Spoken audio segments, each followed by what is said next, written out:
Hello everyone. তাহলে আমরা এবার মায়াপুর নবদ্বীপের দিকে যাব এবং মায়াপুর নবদ্বীপ সম্পর্কে কিছু কথা তথ্য আলোচনা করব, যাতে আপনাদের সুবিধা হয় মায়াপুর নবদ্বীপ গেলে।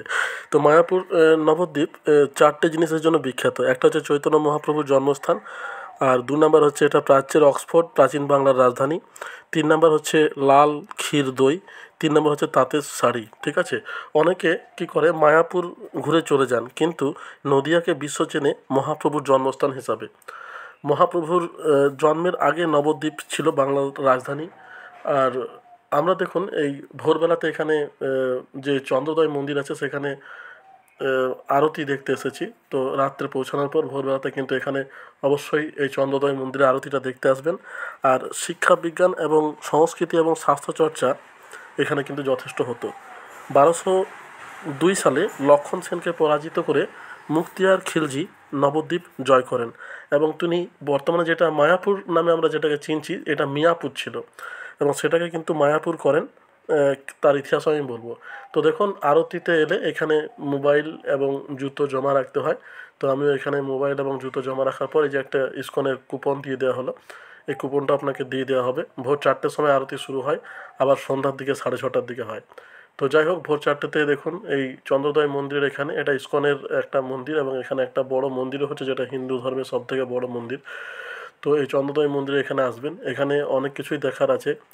আর এখানে দেখুন এই যে বাইরে আপনার এই ডিজিটাল বোর্ডের মাধ্যমে এখানে দেখানো হচ্ছে। ভিতরে যদি ভিড়ে কেউ প্রবেশ করতে না পারেন, বাইরে থেকেও প্রবেশ করতে পারবেন।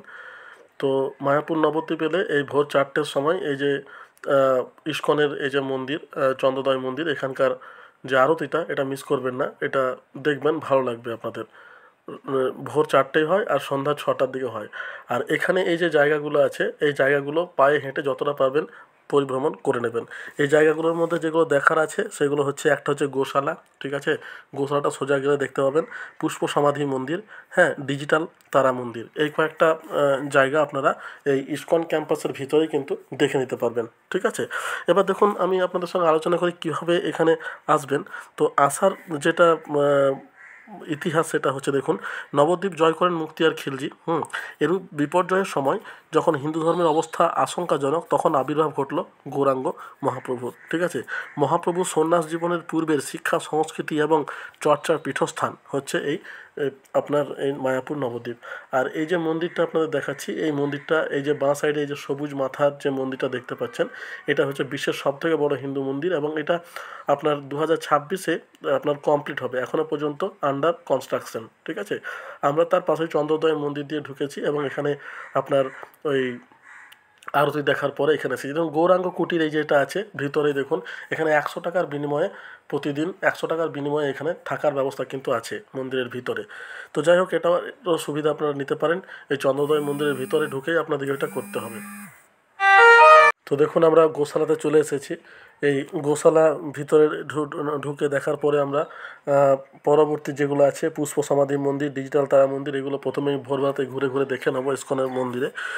তো দেখুন, এখানে যদি আপনারা আসতে চান, তো হাওড়া থেকে যদি আসেন তাহলে নবদ্বীপ ধাম স্টেশনে নামতে পারেন, এবং সেখান থেকে টোটোতে করে আপনারা এই চন্দ্রোদয় মন্দিরের কাছে নামতে পারেন।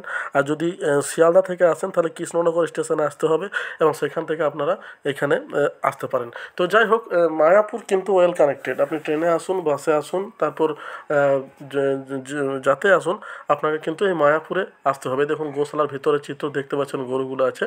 আর নবদ্বীপ যেটা আছে, নবদ্বীপ কিন্তু আপনারা মায়াপুর থেকে আর কি মানে জলপথে, কিন্তু 5 কিলোমিটার দূরত্ব জলপথে কিন্তু আপনাকে যেতে হবে। বুঝতে পেরেছেন তো? আর শ্রী চৈতন্য মহাপ্রভুর যে জন্মস্থান, এটা নিয়ে কন্ট্রোভার্সি আছে। কেউ বলে মায়াপুরে, কেউ বলে নবদ্বীপে। দুটো জায়গাতেই কিন্তু শ্রী চৈতন্য মহাপ্রভুর জন্মস্থান ডিমার্কেট আছে, এবং দুটোই নিম গাছের তলাতে। ঠিক আছে, এবার দেখুন আমরা যেটা বলার, সেটা হচ্ছে যে কীভাবে মায়াপুর নবদ্বীপ আপনারা একদিনে ঘুরে দেখবেন। সেটা হচ্ছে, আমরা দেখুন মায়াপুর নবদ্বীপের ভিতরে যখনই আপনারা সকালবেলাতে ভোরবেলাতে এখানে আসবেন, এখানে কিন্তু আপনারা মিল কুপনটা কিন্তু কেটে নেবেন, ঠিক আছে। এখানে কিন্তু মানে খাবারের যে কুপনটা এখানে পাওয়া যায়, 2:30 পর্যন্ত আপনার টিকিটের কুপন দেওয়া হয়। আপনারা মানে দুপুর 2:30 পর্যন্ত এর মধ্যেই আপনারা টিকিট কাটতেও পারেন, খেতেও পারেন, সবই পারেন। কিন্তু ভালো হবে আপনারা এখানে টিকিটের কুপনটা, এখানে খাওয়ার কুপনটা যেটা আছে সেটা কেটে নেবেন, তারপরে ঘুরতে বেরোবেন। এবার সকালবেলাতে আমরা এখানে আরতি দেখার পরে চলে গেলাম। ফ্রেশ ট্রেশ হওয়ার পর আমরা ওইখানে এই যে কয়েকটা জায়গা ঘুরে নেওয়ার পরে ওখানে টোটো ঠিক করলাম, এবং টোটো ঠিক করার সময় কিন্তু মায়াপুর এবং নবদ্বীপ দুটো কিন্তু একসঙ্গেই আমরা দেখানোর কন্ট্রাক্ট করে নিয়েছিলাম টোটোওয়ালাদের সঙ্গে, বুঝতে পারছেন তো। আর এই যে সামনেটা দেখতে পাচ্ছেন হচ্ছে অখণ্ড কৃষ্ণ নাম, অর্থাৎ এখানে কিন্তু সব সময়ই কিন্তু শ্রীকৃষ্ণ নাম হয়ে থাকে। এ ধরুন অখণ্ড হরিনাম সংকীর্তন, এটা ওই চন্দ্রোদয় যে মন্দির আছে ওর সামনেই কিন্তু এইটা আছে আপনার নন স্টপ হরিনাম সংকীর্তন। এখানে সবসময় কিন্তু হরিনাম সংকীর্তন হয়ে থাকে, ঠিক আছে। তো এবার দেখুন যে জিনিসগুলো আপনারা এখান থেকে সকালবেলাতে আরতি এবং যে স্পটগুলো আছে সেগুলো দেখে নিলেন, মিলের কুপনটা কেটে নিলেন, এবং তার সঙ্গে এইগুলো দেখার পরে আপনারা চলে গেলেন মানে আপনারা যে ধামে আছেন বা যেখানে আছেন সেখানে, এবং সেখান থেকে ফ্রেশ ট্রেশ হওয়ার পর বেরিয়ে পড়লেন সাইট সিনের উদ্দেশ্যে। টোটোওয়ালাদের সঙ্গে মায়াপুর এবং নবদ্বীপ দুটোকে একসঙ্গে করে নেবেন, তাহলে কিন্তু সুবিধা হবে। আমাদের পার হেড 150 টাকা করে নিয়েছিল, ঠিক আছে। 150 টাকা নেয়নি, প্রথমে 120 টাকা করে কথা হয়েছিল। তারপর ওই যে কয়েকটা স্পট যেমন চাঁদগাজির সমাধি আর ওই বল্লাল ঢিবি, এই দুটো যখন দেখাতে বললাম তখন কিন্তু বললো যে ওই টাকাতে হবে না, আমাদেরকে কিন্তু আলাদা করে আরও এক্সট্রা 30 টাকা করে পে করতে হলো, এবং আমাদেরকে কিন্তু দেখিয়ে দিয়েছিল। প্রত্যেকটা টোটোতে আমাদের 6 জন করে লোক ছিল, ঠিক আছে। অতএব একসঙ্গে যদি অনেকগুলো ভলিউম থাকে তখন কিন্তু ভাড়াটা অটোমেটিকলি কমে যায়। তো দেখুন আমরা এখানে ছিলাম, অর্থাৎ এখানে যে ইস্কনের যে মন্দির, এখানেই আমরা হোটেলে মানে এদের যে রুম সেখানে আমরা ছিলাম। 600 টাকা পার ডে হিসাবে এখানে ভাড়া নিয়েছিল আমাদের। আর এই যে দেখতে পাচ্ছেন শ্যামকুণ্ড, রাধাকুণ্ড, এই যে কুণ্ড দুটো এই আমাদের যে আবাসস্থল এইটার ভিতরেই ছিল, এই মঠের ভিতরেই। তো এই শ্যামকুণ্ড রাধাকুণ্ডর মধ্যে যদি আসেন, এখানে জল কিন্তু আপনারা স্নান বা গা ধোয়া করতে পারেন না, এটা মাথায় নিতে পারেন। এবং এখানে প্রচুর মাছ আছে, এবং এই মাছগুলো এই যে দেখুন এই যে মাছগুলো আছে, এই মাছগুলো কিন্তু আপনার যদি খাবার দেন তাহলে কিন্তু অনেক মাছ একসঙ্গে দেখবেন কিলবিল কিলবিল করে চলে আসবে, ঠিক আছে। তো এই দুটো কুণ্ডকে আমরা কিছুক্ষণ উপভোগ করলাম, এবং সকালের টিফিন খাবার খাওয়ার পরে আমরা বেরিয়ে পড়লাম। এবং আজকে মানে মায়াপুর এবং নবদ্বীপ দুটো জায়গায় ঘোরার পরে আমরা এসে পরে আবার যে ভোগ খাওয়ার কুপন, সেই ভোগ খাওয়ার কুপন দিয়ে ভোগ খাবো, এবং তারপর এসে রুমে রেস্ট নিয়ে সন্ধ্যার দিকে আরতি দেখতে যাব। এই হচ্ছে আমাদের টার্গেট, এবং তার সঙ্গে সঙ্গে কিছুটা মার্কেটিং করব। তো এই দেখুন এই যে আপনার যেটা আছে ওই যে গোবর্ধন পাহাড় তুলেছিল, এটাও আমাদের ওই যেখানে আছি সেইখানের সেই মঠের মধ্যেই এটা আছে, গোবর্ধন পাহাড়। আর তার সঙ্গে সঙ্গে ওই রাধাকুণ্ড এবং শ্যামকুণ্ড দুটো কুণ্ডের চিত্র। তো যাই হোক, দেখুন এইভাবে আমরা ঘুরবো এক এক করে, এবং এক একটার ইতিহাস কিন্তু আমরা আপনাদের সঙ্গে আলোচনা করব। তো দেখুন আমরা এখান থেকে বেরিয়ে পড়ছি। প্রথমেই আমরা মায়াপুর ঘুরবো, তারপর মায়াপুর থেকে ঘাট পের হয়ে আমাদেরকে নবদ্বীপ যেতে হবে, এবং নবদ্বীপ থেকে দেখে আবার ঘাট পের হয়ে আমরা মায়াপুরে এসে আমাদেরকে মন্দিরে নামিয়ে দেবে। পুরোটাই কন্ট্রাক্ট হয়েছিল 150 টাকার বিনিময়ে, ঠিক আছে। এবার দেখুন মায়াপুর এবং নবদ্বীপ দুটো জায়গাতেই ঘোরার জায়গা আছে। মায়াপুরে কী কী দেখবেন সেটাও বলছি, এবং নবদ্বীপে কী কী আছে সেটাও কিন্তু আপনাদের সঙ্গে আমরা আলোচনা করছি, ঠিক আছে। এবার দেখুন প্রথমেই আমাদেরকে প্রথমে আমরা যেটা করলাম, দেখুন গঙ্গা স্নানটা সেরে নিলাম। আমরা যে মঠে ছিলাম সেখানে কিন্তু এই যে গঙ্গা ঘাট আছে, এখানে কিন্তু গঙ্গাতে আমরা স্নান করলাম, এবং গঙ্গাতে স্নান করে আসার পরে এখানে এই যে মঠটা আছে এখানে আমরা মানে দাঁড়িয়েছি, এবং এখানে আমাদের রুম ভাড়া নেওয়া আছে। আর আপনারা চাইলে গদা ভবন বা ইয়ে ভবন যে কোনো গেটে যেতে পারেন। গদা ভবনটা 4 নম্বর গেটের সামনে হয়, হ্যাঁ। আর আপনারা যদি ওই যেটা 100 টাকার রুম যেটা সেটা যদি নিতে চান তাহলে কিন্তু আপনাকে ওই ইয়েতে যেতে হবে, ওই চন্দ্রোদয় মন্দিরের কাছে গেলে ওখানে পেয়ে যাবেন। তো আপনাদের যেটা সামর্থ্য সেই অনুযায়ী নেবেন। তো 100 টাকার বিনিময়ে যেটা পাওয়া যায় সেটা কিন্তু কমন বাথরুম, ওটা কিন্তু আপনারা অ্যাটাচ পাবেন না। তো আমরা কিন্তু এখানে 600 টাকার বিনিময়ে রুম পেয়েছিলাম, এবং সেটাই কিন্তু আমরা নিয়েছি। তো এই দেখুন এই যে শিবডোবা বড়নগর শ্রীনানন্দ গোস্বামী গৌড়ীয় মঠ, এই মঠে আমরা ছিলাম। এই মঠের ভিতরেই আপনার ওই গোবর্ধন পাহাড় আর ওই রাধাকুণ্ড শ্যামকুণ্ড, এই দুটো। আপনারা যদি এর বাইরেও থাকেন তো দেখার জন্য কিন্তু আপনাদের এখানে আসতে হবে। তো যাই হোক, এটা একটা স্পটের মধ্যে পড়ে। তারপরে ধরুন এই গোশালা, তারপরে মন্দির, এগুলো আপনারা দেখে নিতে পারবেন। তো এখানে আসার পরে আমরা গঙ্গা স্নান করলাম। গঙ্গা স্নান করার পরে আমরা কিন্তু বেরিয়ে পড়লাম সাইড সিনের উদ্দেশ্যে। ঠিক আছে, তো সাইড সিনের জন্য দেখুন আমাদের টোটো কিন্তু এই মন্দিরের সামনে থেকেই কিন্তু পেয়ে গেলাম। হ্যাঁ, মন্দিরের সামনেতে অনেক টোটো ঘোরাঘুরি করছিল, তো সেই অনুযায়ী আমরা এখান থেকে কিন্তু টোটো, এই দেখুন টোটোতে আমরা চেপে যাচ্ছি, এবং টোটোতে চেপে আমরা কিন্তু সমস্ত পয়েন্টগুলো কিন্তু এক এক করে দেখে নেব। এবং টোটোওয়ালা কিন্তু ঘাটের আসা যাওয়ার টাকাটাও কিন্তু ওর মধ্যে ইনক্লুড করে দেবে। তো প্রথমে দেখুন আমরা চলে এসেছি এই যে মন্দিরে। তবে কোনো মন্দিরেই ইসকনের কিন্তু মোবাইল ফোন নিয়ে ঢোকা যায় না। ঠিক আছে, কোনো মন্দিরে মোবাইল ফোন নিয়ে ঢোকা যায় না। বাইরের থেকে আপনারা যেটুকু করবেন সেটুকুই, যেমন আমি করছি বাইরের থেকে। তো এই দেখুন এই যে মন্দির,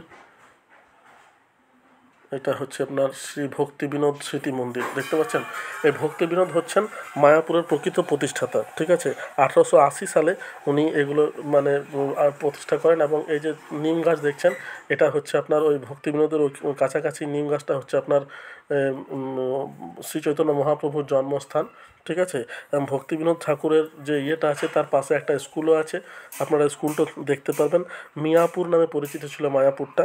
হ্যাঁ, তো উনি 1880 সালে উনি মায়াপুর প্রতিষ্ঠা করেন।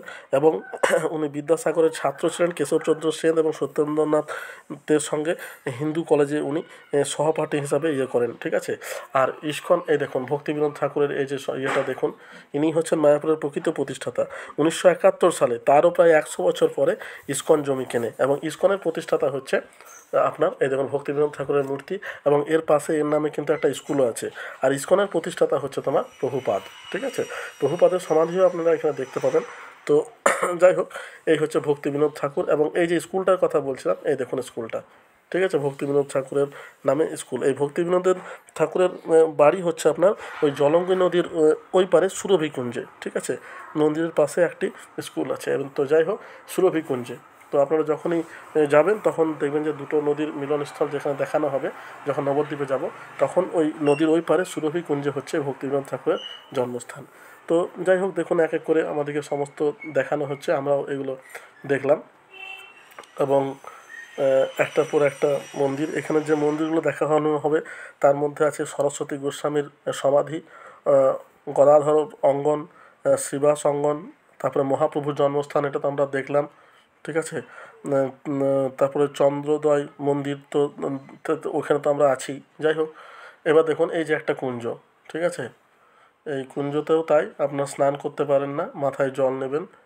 হ্যাঁ, এবং আশীর্বাদ নেবেন। পা ধোয়া, কাপড় ধোয়া এসব কিন্তু এখানে করা যায় না। তো দেখুন একটার পর একটা মন্দির আমরা এখানে দেখছি। প্রবেশ পথ, এন্ট্রান্স, এই দেখুন এখানে আছে দিবাকর সরস্বতী নাট মন্দির। আমি যেটা বললাম সরস্বতী গোস্বামীর সমাধি মন্দির, এখানে সরস্বতী গোস্বামীর সমাধি মন্দির, এটা একটা স্পট। তাহলে টোটাল 3টে স্পট এখানে দেখানো হয়ে গেল। আর এই দেখুন ভিতরের চিত্র। আমরা এখন মায়াপুরে আছি। মায়াপুর থেকে আমরা ফেরি ধরে চলে যাব নবদ্বীপে। এবং যে টোটোওয়ালা সে আমাদের বলল, এই দেখুন সমাধি মন্দির, যে বলল সে নাকি বলল যে চৈতন্য মহাপ্রভু ওই ঘাট দিয়েই আপনার ওই কাটোয়া গেছিলেন। ঠিক আছে, ওই ঘাট দিয়ে, যে ঘাট দিয়ে আমাদের আর কি নবদ্বীপে নিয়ে যাওয়া হয়েছে। দেখুন ভক্তি স্মৃতি ভবন। তো এইসব সমাধি মন্দির এখানে স্থাপিত আছে, এগুলো আপনাদের ঘুরে দেখাবে।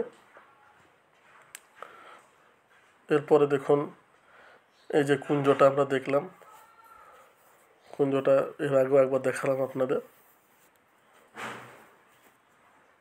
তো দেখুন এখান থেকে এই যে এক রকমের ফুল আমরা দেখতে পেলাম এখানে, নতুন টাইপের ফুল। তো যাই হোক, সে ফুলটা ছবি আমি করে রেখেছি যাতে বোঝা যায়। এবং আমাদের শ্রী চৈতন্য প্রদর্শনী এই মোড়টাতে দেওয়া আছে, কয়েকটা ভাগে ভাগ করা আছে যে কী কী এখানে আপনারা দেখতে পাবেন সমস্ত মন্দির। এবং এগুলো ইস্কনেরই অন্তর্গত, ইস্কন থেকে এগুলোকে দেখানো হয়েছে। এবং এরপরে আমাদের গাড়ি ছাড়লো, আমরা এবারে যাচ্ছি ঘাটের দিকে। মায়াপুরের যে কতগুলো মন্দির ছিল সেগুলো দেখে নিলাম। এবং এরপরে আমরা যাচ্ছি মায়াপুর।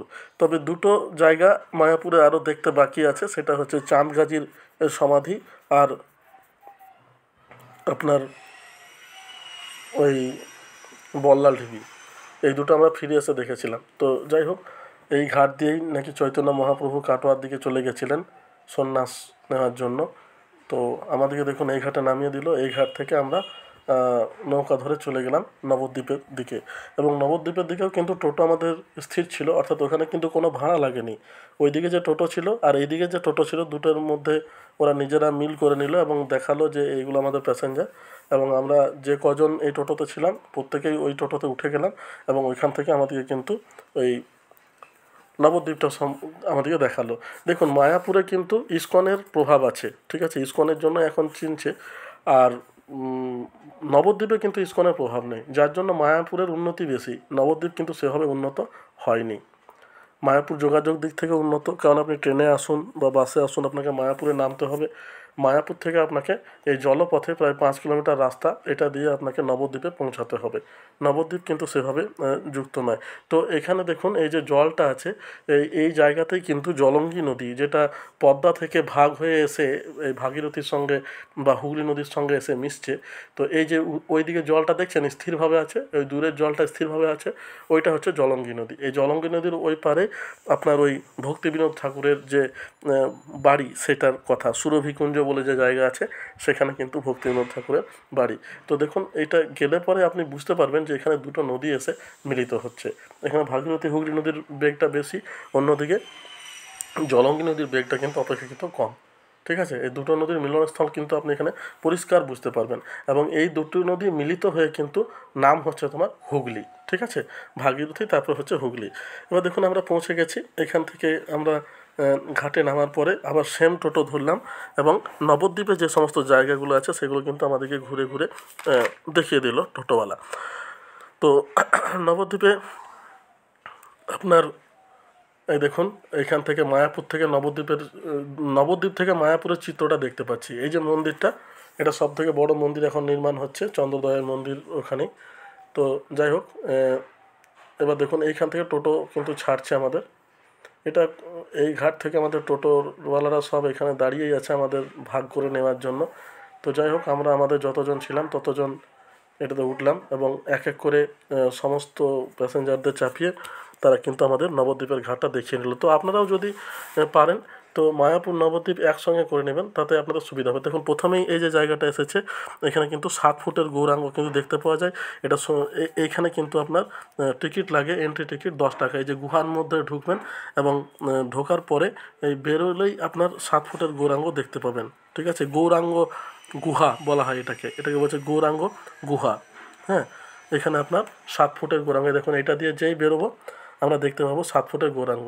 এবং এখানে আপনার মিউজিয়াম আছে, মিউজিয়াম পিছনের দিকে যদি যাই মিউজিয়াম দেখতে পাবো। এই দেখুন বেরোলেই 7 ফুটের গৌরাঙ্গ, আর এই যে অনেক কিছু সাজানো টাজানো করা হয়েছে, এই সমস্ত চিত্রগুলো দেখতে পাবেন। এটা হচ্ছে গৌরাঙ্গ গুহা। এই দেখুন রঙিন মাছ কিছু রাখা হয়েছে এবং এই দেখুন 7 ফুটের গৌরাঙ্গ। এত বড় গৌরাঙ্গ পশ্চিমবঙ্গ ভারতবর্ষে নেই, এটা সবথেকে বড় গৌরাঙ্গ এরকমই ধরা হয়। তো এটা দিয়ে যখনই যাবেন আপনি মিউজিয়াম দেখতে পাবেন। ঠিক আছে, ওই মিউজিয়ামে বিভিন্ন রকমের দেওয়া আছে এবং এটা আপনার ওই অনেকটা গুপ্ত বৃন্দাবনের মতো আর কি, বিভিন্ন লীলা আরে এখানে অনেকটা দেখানো হয়েছে। এই জায়গাতে আপনি এগুলো সবই দেখতে পাবেন এক জায়গাতেই। ঠিক আছে, এটা 10 টাকা টিকিট নেওয়া হয়। এরপর দেখুন আমরা মিউজিয়ামের দিকে চলে যাচ্ছি। মিউজিয়ামটা দেখার পরে আমরা পরবর্তী গন্তব্য চলে যাব টোটোতে করে চেপে।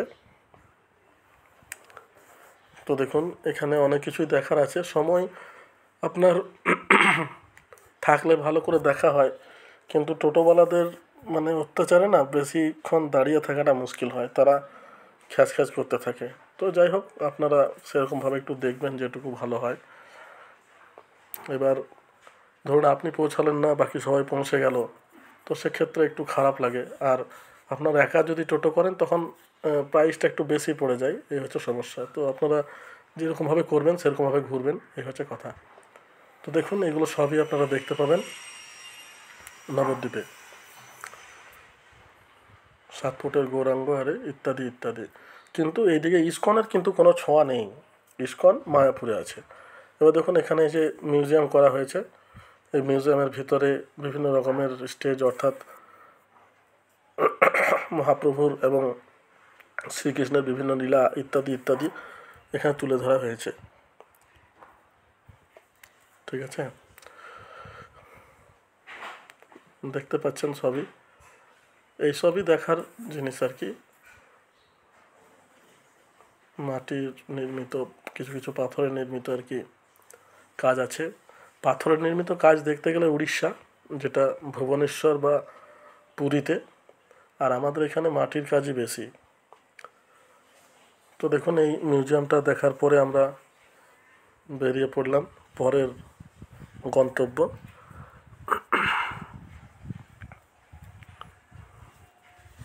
এটা দেখতে একটু সময় লেগে গেছিলো যেহেতু মিউজিয়ামটা আছে।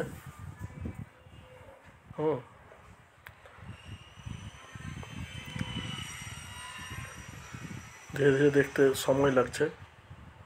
প্রত্যেকটা পুঙ্খানুপুঙ্খভাবে অনেক মূর্তি এখানে করা হয়েছে।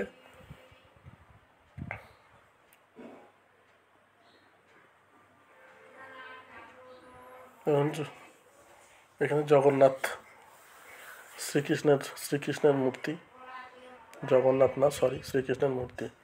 আবার দেখুন ওইখানেই পৌঁছে গেলাম 7 ফিটের গৌরাঙ্গ। ঠিক আছে, এখান থেকে আমরা বেরিয়ে যাব এক্সিট পয়েন্ট দিয়ে। মিউজিয়াম দেখার পরে আবার এখানে পৌঁছে গেলাম এবং আমরা এটা দিয়ে বেরিয়ে যাব। তো যাই হোক, এখানে আপনাদের এন্ট্রি টিকিট 10 টাকা করে কেটে নিতে হবে।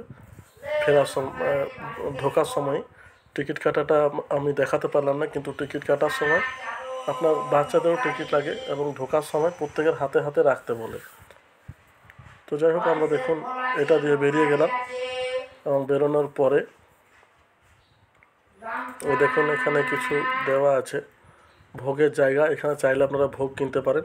তো এটা হচ্ছে এন্ট্রি পয়েন্ট, রাইট সাইড আর লেফট সাইডে এক্সিট পয়েন্ট। ঠিক আছে, এবার দেখুন টোটো দাঁড়িয়ে আছে। এরপরে আমরা এর মুখোমুখি দেখুন আরেকটা পয়েন্ট আছে, এই যে এই মন্দিরটা, এটাও কিন্তু একটা দর্শনীয় স্থান। ঠিক আছে, এইটার ভিতরে ঢুকলাম তো মন্দির বন্ধ ছিল। তো যাই হোক, আমরা দেখে নিলাম রাধারানী মন্দির। এই যে এই দেখুন শ্রী গৌর নবদ্বীপ, এটার ভিতরে মিলন মন্দির। ঠিক আছে, এই মন্দিরটা দেখে নিলাম। এরপরে দেখুন আমরা চলে এলাম পরবর্তী মন্দিরে। এই মন্দিরটাও ভিতরে ঢুকে দেখলাম। এই যে দেখুন ভিতরের চিত্র, এটা হচ্ছে আপনার চৈতন্য মহাপ্রভুর জন্মস্থান নবদ্বীপে। ঠিক আছে, মায়াপুরটা তো দেখিয়েছি, এটা নবদ্বীপে দেখুন এই নিম গাছের নিচে এই যে এখানে বলছে মহাপ্রভুর জন্মস্থান, নিমাইয়ের জন্মস্থান, এই যে নিম গাছের এখানটা। অর্থাৎ এটা নিয়ে কন্ট্রোভার্সি আছে, কেউ বলে মায়াপুর, কেউ বলে নবদ্বীপ। তো নবদ্বীপবাসীরা নবদ্বীপে করেছে, মায়াপুরবাসীরা মায়াপুরে করেছে, দু জায়গাতেই জন্মস্থান হিসাবে দেখানো হয়। তো এই হচ্ছে আপনার জন্মস্থান, নিমাইয়ের জন্মস্থান নিম গাছ। এর পাশে কিছু আশ্রয়, মোবাইল ফোন ব্যবহার বন্ধ ইত্যাদি ইত্যাদি। এখানে একটা কুণ্ডও আছে পিছনের দিকে। এই দেখুন নিম গাছের নিচে এখানে আপনার ওই এই দেখুন মায়ের কোলে নিত্যানন্দ, ছোট্ট নিত্যানন্দ। এখানে মন্দির নির্মাণ করে দেওয়া হয়েছে এবং ছোট্ট নিত্যানন্দের একটা চিত্র, একটা প্রতিকৃতিও কিন্তু এখানে দেওয়া হয়েছে। তো যাই হোক, এবার দেখুন ওইখান থেকে আমরা চলে যাব পরবর্তী ইয়েতে। লুপ্ত তীর্থ উদ্ধার এই জায়গা থেকে করা হয়েছিল, এখানকার ইতিহাস দেখুন এখানে দেওয়া আছে।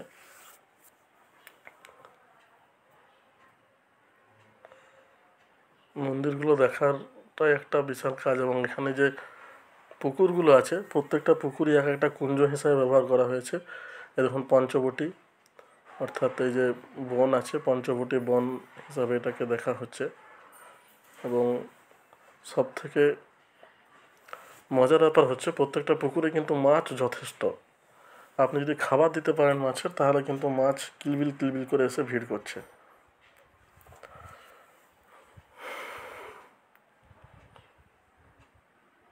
তো দেখুন এখানে দেখার পরে আমরা ধীরে ধীরে বেরিয়ে পড়লাম এবং বেরিয়ে গিয়ে প্রসাদ কুপন, প্রত্যেকটা জায়গাতে মোটামুটি প্রসাদ কুপন দেওয়া আছে, আপনারা যেখানে চান সেখানেই নিজেদের প্রসাদ নিতে পারেন। এরপর দেখুন এই যে একটা আছে, এটা কি মন্দির, বলদেব মন্দির, বলদেব মন্দির, এটাও একটা স্পট। বলদেব মন্দিরের ভিতরটা দেখুন, এর কাছাকাছি আছে সোনার গৌরাঙ্গ। বলদেব মন্দিরটা দেখার পর দেখুন বলদেব মন্দিরের ভিতরের অংশটা দেখাচ্ছি। সোনার গৌরাঙ্গ মানে সোনার তৈরি গৌরাঙ্গ নয়, সোনার মতো গায়ের রং, অর্থাৎ সোনার মতো গায়ের রঙের যে গৌরাঙ্গ সেটাই হচ্ছে সোনার গৌরাঙ্গ। আমাদের বুঝতে ভুল হতে পারে যে সোনার গৌরাঙ্গ মানে সোনার তৈরি, তা কিন্তু নয়।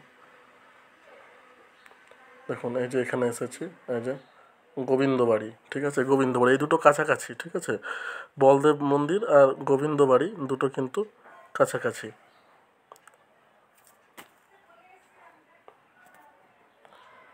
এটার ভিতরে ঢুকলাম এবং আমাদের এই যে মন্দিরটা দেখা হলো।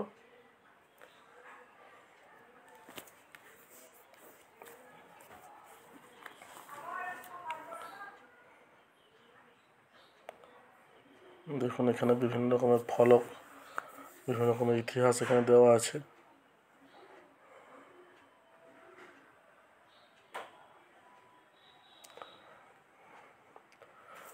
এখানে দেখার পর দেখুন মহাপ্রভু শ্রীকৃষ্ণ এদের প্রতিকৃতি, এখানে পুজো হচ্ছে নিয়মিত। এগুলো সবই পুরনো মন্দির, নতুন মন্দির সেভাবে নবদ্বীপে নেই। নতুন মন্দির হচ্ছে মায়াপুর, যেটা ইস্কন দ্বারা প্রতিষ্ঠিত, বুঝেছেন তো। এই যে চারিদিক দেখে নিলাম। এছাড়া আপনার দেখার মতো আছে মহাপ্রভু পাড়া, মহাপ্রভুর সাথে যেখানে শ্রী চৈতন্যের দ্বিতীয় স্ত্রী বিষ্ণুপ্রিয়ার সঙ্গে দেখা হয় মহাপ্রভুর, এবং সেখানে উনি চরণ যুগল রেখে গেছিলেন, সেই চরণ যুগলের চিত্রও কিন্তু আমরা দেখতে পাবো। তো দেখুন এখান থেকে আমরা বেরিয়ে গেলাম। কত পুরনো পুরনো মন্দির, উপরের অংশগুলো দেখুন, সেই আদিকালের যে ঢালাই ব্যবস্থা সেরকম করে দেওয়া আছে।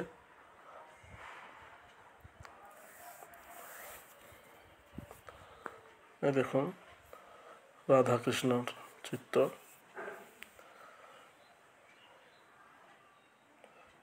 এই অংশ।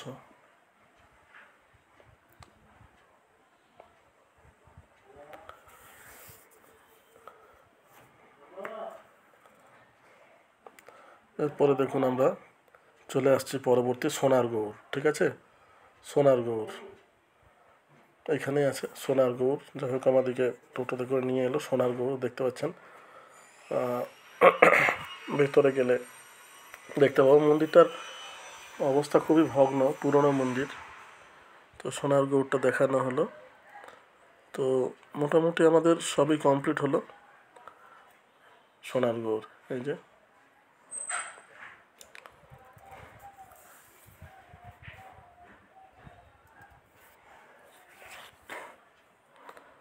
এবার এখান থেকে আমরা চলে যাব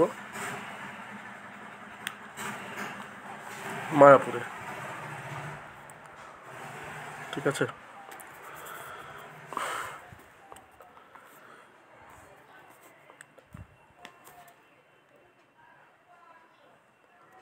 দেখুন আমরা এখানে আপনার এই যে মিষ্টান্ন ভবন, এখানের দই খুবই বিখ্যাত। তো নবদ্বীপ থেকে যখন বেরোবেন তখন ঠিক ওই ঘাটের মুখে কিন্তু এই দোকানটা আছে, ঠিক আছে। এখান থেকে লাল দই আপনারা খেতে পারেন, এবং এখানে বাঁদরের উপদ্রব অত্যধিক বেশি, এবং এই টিকিট কাউন্টার থেকে আপনাদেরকে 5 টাকা টিকিট নিতে হবে ফেরি পথে পেরোনোর জন্য। 5 টাকার টিকিট নেওয়ার পরে দেখুন এখানে লাল দই সত্যি খুবই সুস্বাদু, আমরা কিনেছিলাম, এই দেখতে পাচ্ছেন। এবং এই লাল দই খাওয়ার পরে আমরা বোটে গিয়ে চড়ে বসলাম এবং পৌঁছে গেলাম মায়াপুর, ঠিক আছে। এই যে দেখুন এই ঘাট দিয়ে আমরা গেলাম এবং ঘাট দিয়ে গিয়ে আমরা নবদ্বীপ থেকে আবার মায়াপুরে পৌঁছে গেলাম। ঠিক আছে, এবং মায়াপুরে পৌঁছে আমরা কিন্তু বললাম যে আমাদের কিন্তু কয়েকটা জিনিস আপনারা দেখাননি টোটোওয়ালাদের, সেটা হচ্ছে চাঁদগাজি সমাধি আর বল্লাল ঢিপি, যেটা কিন্তু আমাদের আগে থেকে জানা ছিল যে এই দুটো দেখাবো, কিন্তু তখন ওনারা বললেন যে তাহলে ওই টাকাতে আমরা দেখাতে পারবো না, টাকা বাড়াতে হবে, ওইগুলো মায়াপুরের বাইরে। এই তথ্য আমাদের সামনে খাড়া করলো। তখন আমরা কিছু পরিমাণ টাকা বাড়িয়ে দিলাম, অর্থাৎ 120 টাকা থেকে 150 টাকা করে দিলাম আমাদেরকে ওই দুটো, এবং তার সঙ্গে আরও একটা মন্দির, মানে 3টে মন্দির একই দিকে পড়ছে, অর্থাৎ ওই 3টে যদি আপনারা টোটোওয়ালার সঙ্গে কথা বলেন তখন কিন্তু ওই 3টের কথা একসঙ্গে বলে নেবেন যে ওগুলো দেখাবে না দেখাবে না, তবে সেই অনুযায়ী আপনারা ব্যবস্থা করবেন। তো দেখুন ঠিক একই রকমভাবে আমরা আবার রওনা দিচ্ছি। এই জায়গাতে জলঙ্গি আর ভাগীরথী এই দুটো নদী মিলিত হয়েছে, এবং মিলিত হওয়ার পরে নাম হয়েছে হুগলি নদী, এবং হুগলি নদী গিয়ে পড়েছে গঙ্গাতে বা গঙ্গাসাগরে। গঙ্গাসাগরের উপরেও একটা ভিডিও আমার দেওয়া আছে, আপনারা চাইলে সেই ভিডিও দেখতে পারেন। তো এই যে দেখুন দূরে মায়াপুর, 5 কিলোমিটার দূরত্ব এই দুটোর মধ্যে। এবার যখনই আমরা এখান থেকে বেরোলাম তখনই কিন্তু টোটোওয়ালাকে ফোন করে দিলাম যে আমরা বেরিয়ে পড়েছি। তো সেই অনুযায়ী কিন্তু টোটোওয়ালাও সেখানে রেডি ছিল এবং আমাদেরকে নিয়ে সে কিন্তু সঙ্গে সঙ্গে বেরিয়ে পড়লো। তো যাই হোক দেখুন আমরা আবার মায়াপুরে চলে এলাম।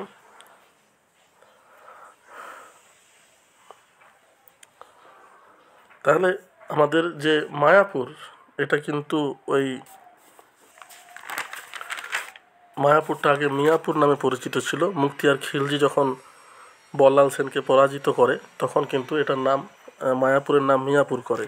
সেই নামকে আবার ভক্তিবিনোদ ঠাকুর ফিরিয়ে নিয়ে আসেন মিয়াপুর থেকে মায়াপুর 1880 সাল। তারও প্রায় 100 বছর পর 1971 সালে ইসকন জমি কেনে। তাহলে মেন হচ্ছে ভক্তিবিনোদ ঠাকুর এই মায়াপুরের প্রতিষ্ঠাতা। ইসকন কিন্তু তারপরে এসেছে 1971 সালে, সে জমি কিনে এখানে আর কি এসব শুরু করেছে, বড় মন্দির, বড় মঠ এসবগুলো করেছে। তো ভক্তিবিনোদ ঠাকুর যতটা গুরুত্বপূর্ণ ইসকনও গুরুত্বপূর্ণ।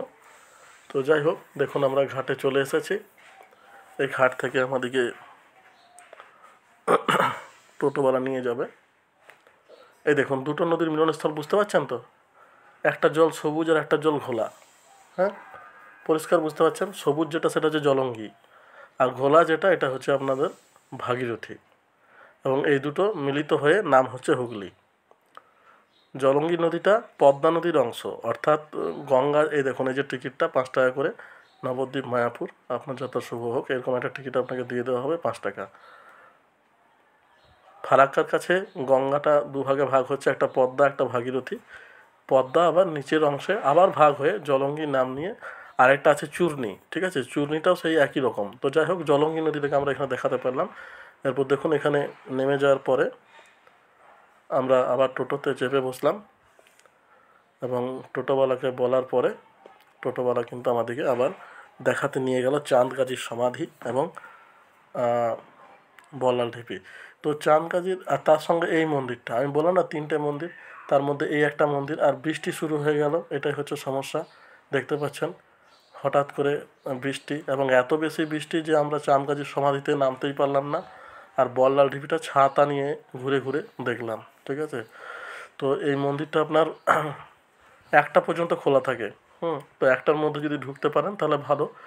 তো যাই হোক আমাদেরকে খুব তাড়াতাড়ি করে মানে 1টার মধ্যে ঢুকিয়ে দিল টোটোওয়ালা, ওদের যেহেতু জানা আছে, তাই 1টার মধ্যে আমরা এই মন্দিরে ঢুকতে পারলাম। এই দেখতে পাচ্ছেন এটা হচ্ছে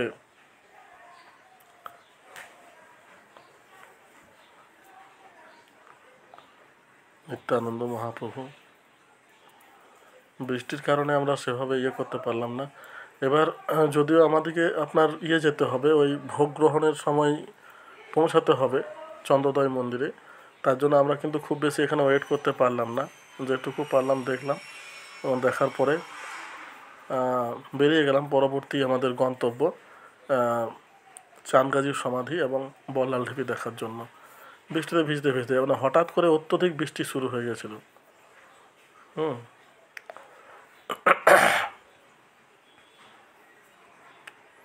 দেখুন এখানে দীপদান করতে পারেন, পুজো দিতে পারেন, সবেরই ব্যবস্থা আছে। এই দেখুন শিব মন্দির, অফিস, এগুলো সব দেওয়া আছে। আর এই মন্দিরটা দেখানোর পর জগন্নাথ বলদেব সুভদ্রা মন্দির, জগন্নাথ বলদেব সুভদ্রা মন্দির এই মন্দিরটার নাম। অর্থাৎ উড়িষ্যার পুরীর আদলে জগন্নাথ বলদেব সুভদ্রার মন্দির। এরপরে দেখুন এত বেশি বৃষ্টি নামতে পারলাম না, এটা হচ্ছে চাঁদগাছির সমাধি, ঠিক আছে। এই সমাধির উপর গোলক চাপা যে গাছটা দেখতে পাচ্ছেন, এই গাছের বয়স প্রায় 500 বছর, কিন্তু এখানে এখনও ফুল ধরে, পাতা ধরে। বলছে যখন পাতা থাকে না তখনও একটা দুটো ফুল কিন্তু ফোটে। মহাপ্রভু নিজের হাতে ওই চাঁদগাছিকে সমাধিস্থ করেন এবং ফুল গাছটি লাগান। চাঁদগাছি একজন মুঘলটি ছিলেন, 500 বছর অধিক পুরনো এটা। এরপর দেখুন চলে এলাম আমরা বল্লাল ঢিবি। এই বল্লাল ঢিবিটা হচ্ছে আপনার সব থেকে উঁচু জায়গা, হ্যাঁ। বন্যার সময়ও কিন্তু এটা ডোবে না এই জায়গাটা। এবং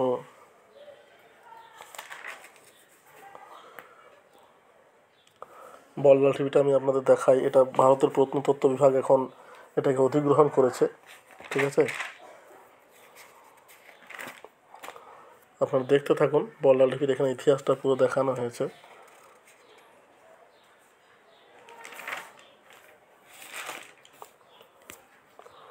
বল্লাল সেনের আমলে নির্মিত এই প্রাসাদ 400 ফিট প্রস্থ এবং 30 ফুট উঁচু, বুঝতে পারছেন তো। 800 থেকে 1200 খ্রিস্টাব্দে এটা প্রতিষ্ঠিত হয়। 1982 সালে এটা আবিষ্কার হয়, বুঝতে পারছেন তো। ওই যে রাজা, সে কিন্তু মানে ওই যে মুক্তিয়ার খিলজি যখন পরাজিত হন তখন কিন্তু এটাকে উনি ধ্বংস করে দেন, এবং তারপরে বিভিন্ন কারণে এটা মাটিতে সমাধিস্থ হয়ে যায়, এবং 1982 সালে এটা আবিষ্কার হয় পুনরায়। খনন কার্য চলে 1984 থেকে 1989 সাল পর্যন্ত, হ্যাঁ। দেখাশোনা ভারতের প্রত্নতত্ত্ব বিভাগ। এটা অন্যান্য জায়গা থেকে উঁচুতে অবস্থিত। বন্যার জল এখানে কখনো পৌঁছায় না, সর্বত্র নদীয়াতে পৌঁছালেও, ঠিক আছে। Monument of national heritage. তো দেখতে পাচ্ছেন অত্যধিক বৃষ্টির কারণে এখানে লোকজন খুব একটা নেই। তো এই বল্লাল ঢিপির ইতিহাসটা আমি আপনাদের বললাম। মুক্তিয়ার খিলজি তো বল্লাল সেন বংশের যে নিদর্শন, সেই হিসাবে এই বল্লাল ঢিপি এখনও থেকে গেছে। আর এই ইঁট এতটা শক্ত, এত মজবুত যে এখনও পর্যন্ত কিন্তু এটা মানে নিজের ইতিহাসকে এখনও পর্যন্ত খাড়া রেখেছে এবং দেখার জন্য উপযুক্ত। তো এই বল্লাল ঢিপি অবশ্যই দেখতে আসুন, দেখুন যেটুকু আছে। ধ্বংস তো করেইছে মুক্তিয়ার খিলজি, তো যেটুকু আছে সেটুকু দেখে খুশি হন। তো যাই হোক, দেখুন আমি পুরোপুরি কভার করলাম। যদি আমার ভিডিওটা ভালো লেগে থাকে তাহলে একটা লাইক দেবেন, বন্ধুর সঙ্গে শেয়ার করবেন, আর চ্যানেলটা সাবস্ক্রাইব করে রাখুন। আর যদি কোনো প্রশ্ন থাকে আমাকে কমেন্ট বক্সে কমেন্ট করুন, আমি প্রশ্নের উত্তর দেওয়ার চেষ্টা করব। তো অত্যধিক বৃষ্টির কারণে একটু আমাদের প্রবলেম হলো, কিন্তু যাক পুরোটা কভার করলাম। বৃষ্টি শেষ মুহূর্তে এলো, প্রথম দিকে যদি আসতো তাহলে হয়তো এতগুলো আমরা দেখতেও পারতাম না। তো যাই হোক, দেখুন এই ভিতরের দিকে গিয়েও আমি দেখাই কী কী আছে। তো মায়াপুর এবং নবদ্বীপ দুটো ধারণা আমি ক্লিয়ার করলাম। আপনাদেরকে আসতে হলে মায়াপুরে আসতে হবে, মায়াপুরে থাকতে হবে, এবং মায়াপুর থেকে নবদ্বীপ আপনাকে ঘুরতে আসতে হবে। একসঙ্গে টোটোর ব্যবস্থা করে নেবেন, তাতে সুবিধা হবে, আপনাদের সময়ও কম লাগবে। আমাদের মোটামুটি 2টোর মধ্যে সব কমপ্লিট। 9টা, 9:30টায় শুরু করেছিলাম, এবং 2টোর মধ্যে মায়াপুর এবং নবদ্বীপ দুটোই কমপ্লিট করে দিলাম। এরপর আমাদের কাজ হবে ভোগ বাড়িতে গিয়ে ভোগ খাওয়া, তার কুপন আমাদের কাটা আছে, এবং ভোগ খাওয়ার পরে হোটেলে গিয়ে রেস্ট। অ্যান্ড নেক্সট আমরা আবার যাব সন্ধ্যাবেলায় সন্ধ্যা আরতি ওই চন্দ্রোদয় মন্দিরে দেখতে, এবং তারপর নেক্সট দিনে আমরা বেরিয়ে পড়ব। তো যাই হোক, দেখুন এই বৃষ্টির মধ্যে যেটুকু পারলাম আপনাদের আমি দেখালাম। এই হচ্ছে বল্লাল ঢিপি।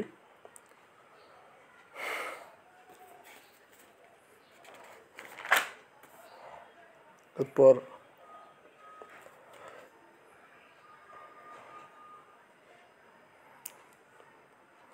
আপনাদের বলে রাখি যে মায়াপুরে যে সূর্য থিয়েটার আছে সেটা 20 মিনিটের শো, টিকিট লাগে 40 টাকা, ঠিক আছে।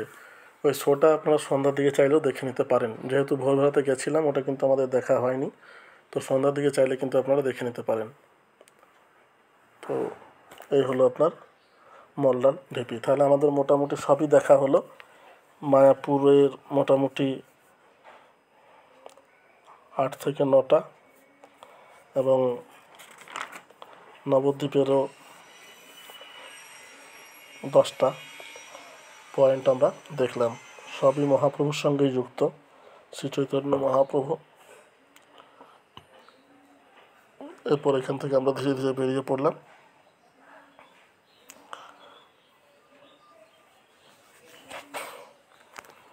এখান থেকে সোজা আমাদের হোটেল পর্যন্ত পৌঁছে দিল।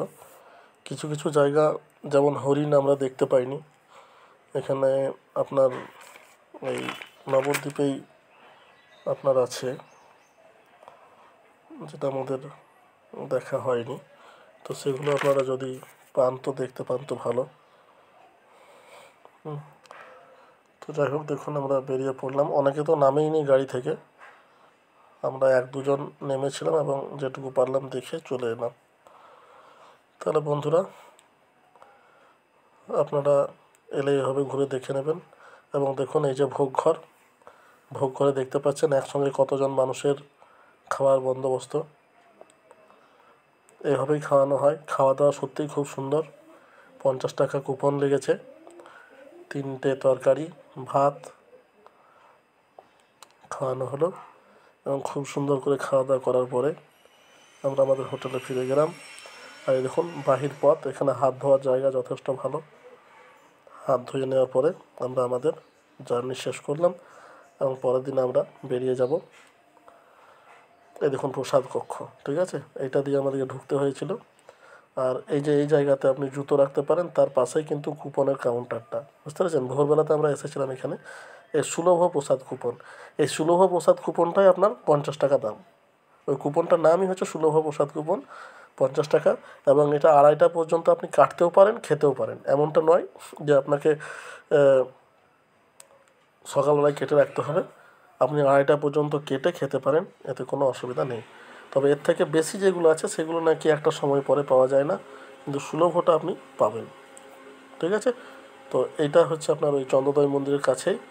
এরপর দেখুন সন্ধ্যাবেলায় আমরা আবার এলাম আরতি দেখতে, যেটা আমি আপনাদের বলেছিলাম যে 6টা 6:30টার দিকে সন্ধ্যা আরতি হয় চন্দ্রোদয় মন্দিরে। তো সেই আরতি দেখতে আমরা এলাম এবং সেই একই রকমভাবে মোবাইল ফোন আর এসব জমা দিয়ে আমরা আরতি দেখলাম এবং মার্কেটিং করার পরে আমাদের জার্নি শেষ হলো মায়াপুর এবং নবদ্বীপ। তো আপনারাও এরকমভাবে 1 দিন 1 রাত্রি এবং 2 দিনে এভাবে ঘুরে দেখতে পারেন।